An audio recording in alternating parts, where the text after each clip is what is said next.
Over thinking को हम deep thinking में कैसे बदलें, कैसे पता करेंगे, हम खुद को कैसे जज कर पाएंगे कि हम सोच रहे हैं या बहुत ज़्यादा सोच रहे हैं। देखिए, हेल्दी और अनहेल्दी थिंकिंग में बहुत बड़ा फ़र्क है।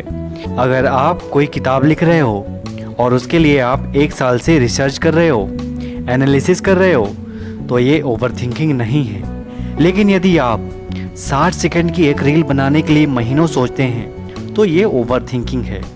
और एक दूसरी बात, किस चीज़ को आप कितना टाइम दे रहे हो।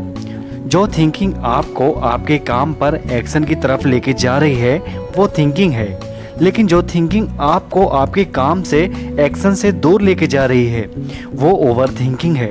अगर आप कोई भी काम करने से पहले इतना ज़्यादा सोचते हो कि आप वो काम फिर बाद में कर ही नहीं पाते हो, ये ओवर थिंकिंग है। स्वामी विवेकानंद जी ने कहा है कि हमें तूफान को रोकना नहीं है, तूफान से बचना कैसे है, हमें ये आना चाहिए। दिक्कत ओवर थिंकिंग में नहीं है, नेगेटिव ओवर थिंकिंग में है। जो लोग ये सोचते हैं कि मैं अपनी लाइफ में प्रॉब्लम को कैसे ख़त्म करूं, वे बस यहीं फंस जाते हैं। क्योंकि आज आप एक प्रॉब्लम को सॉल्व करोगे फिर दूसरी प्रॉब्लम आएगी। कब तक आती रहेंगी ये प्रॉब्लम? तब तक आती रहेगी जब तक ये लाइफ रहेगी। लाइफ टाइम तक प्रॉब्लम तो आनी ही है। तब हमें ये सोचना बंद करना चाहिए कि प्रॉब्लम खत्म होगी।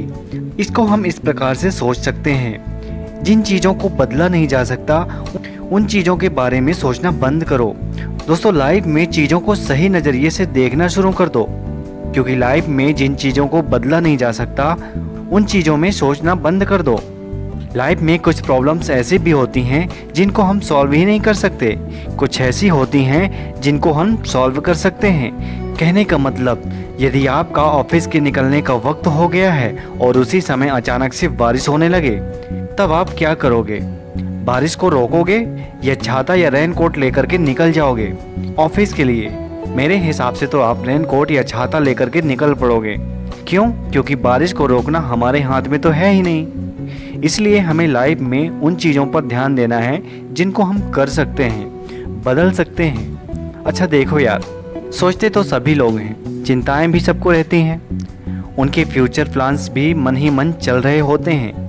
लेकिन जब ये चीज़ें हद से ज़्यादा आपके मन में चलने लग जाएं और आप इन सब के चक्कर में फंसकर खाली सोचते ही रहो, तो ये ओवर थिंकिंग है। ऐसी स्थिति में आप खुद का माइंड डाइवर्ट करने का प्रयास करें, आपका ध्यान भटकाने का प्रयास करें। फिर चाहे आप अपने फ्रेंड्स या फैमिली के साथ टाइम स्पेंड करके या कोई दूसरा काम करके, क्योंकि जब आप खुद को बिजी कर लेते हो तो आपका माइंड ओवर थिंकिंग से बचाता है। हमें अपनी लाइफ में इन बातों का विशेष ध्यान रखना होगा कि हम फंस कहाँ रहे हैं। हम लाइफ में आने वाली प्रॉब्लम में फंस जाते हैं या प्रॉब्लम्स को लेकर के हमारी जो थिंकिंग है हम उसमें फंस रहे हैं। हम प्रॉब्लम्स में तो फंस नहीं रहे हैं। क्यों? क्योंकि ये लाइफ में हमेशा रहेंगी। आज एक प्रॉब्लम खत्म होगी, कल दूसरी प्रॉब्लम आएगी, परसों तीसरी प्रॉब्लम आएगी, तो पूरी लाइफ में प्रॉब्लम्स ही हैं। हम फंस रहे हैं तो प्रॉब्लम्स को लेकर के, जो हमारी थिंकिंग है उसमें फंस रहे हैं।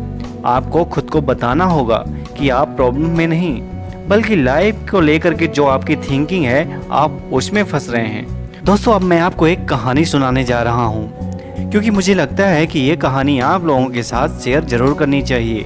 कहानी है एक व्यक्ति की जो कि किसी भी लॉक को खोल सकता है, चाहे वो तिजोरी का लॉक हो, चाहे वो जेल का लॉक हो, चाहे वो किसी के घर का लॉक हो।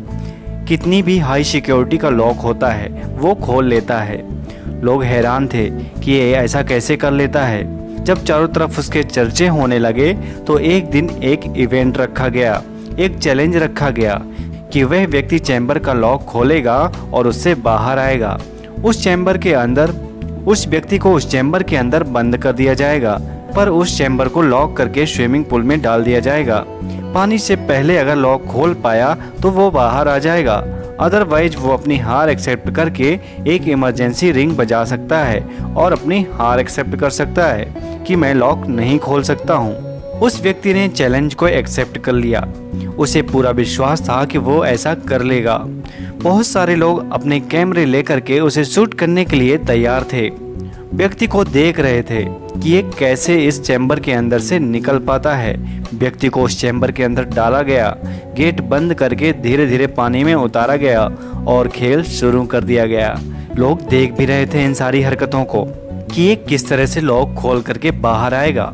उस व्यक्ति ने जब अपनी जेब में से एक तार निकाला और लॉक को खोलना स्टार्ट किया और सेकंड चलते जा रहे हैं। एक एक सेकंड उस व्यक्ति के लिए बहुत भारी था क्योंकि सांस रोकने में बहुत मुश्किल हो रही थी।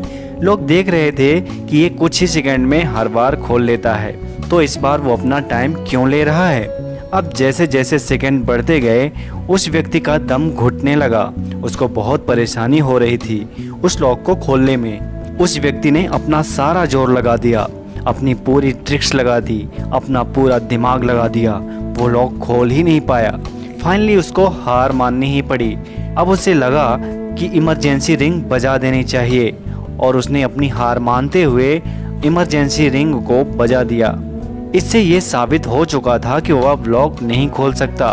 फिर जैसे ही उसने रिंग बजाई वो चैम्बर धीरे धीरे ऊपर आने लगा। वो व्यक्ति हार चुका था तो उसको बहुत शर्म आने लगी थी और वो खुद को हारा हुआ महसूस करने लगा था। लोगों के सामने इस हार को वो कैसे स्वीकार करता, इसलिए वो अपना सिर झुका करके चैम्बर के नीचे बैठा हुआ था। चैम्बर की गेट को पकड़कर जैसे ही वो उठने की कोशिश करता है कि चैम्बर का गेट खुल जाता है और उसे पता लगता है कि गेट लॉक था ही नहीं।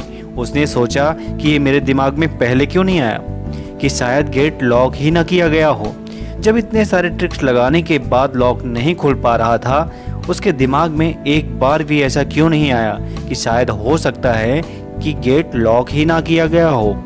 दोस्तों, कभी कभी सॉल्यूशन बहुत आसान होता है, तो आप कितने भी टैलेंटेड क्यों ना हो, आपका टैलेंट कभी काम नहीं आएगा अगर आपको ठहर के सोचना नहीं आता।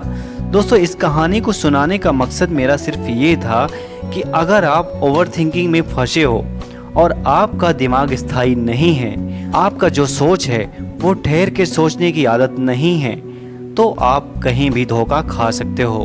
दरअसल ओवर थिंकिंग से हमारा माइंड छोटे छोटे निर्णय लेने में भी असमर्थ हो जाता है। तो दोस्तों, हमें इस ओवर थिंकिंग से बचना है और जैसे ही ओवर थिंकिंग जैसी चीज़ें हमारे माइंड में अपना घर बनाने की कोशिश करती हैं, तो हमें अपना माइंड डाइवर्ट करना चाहिए।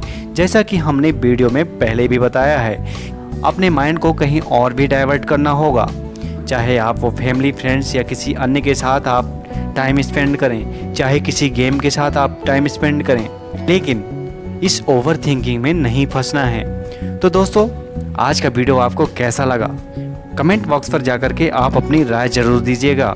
वीडियो यदि पसंद आया है तो वीडियो को लाइक करना मत भूलिए और हाँ, ऐसे ही रोचक और इंटरेस्टिंग वीडियो देखने के लिए हमारे चैनल को सब्सक्राइब करना मत भूलिए। तो मिलते हैं अगले वीडियो में, तब तक के लिए जय हिंद।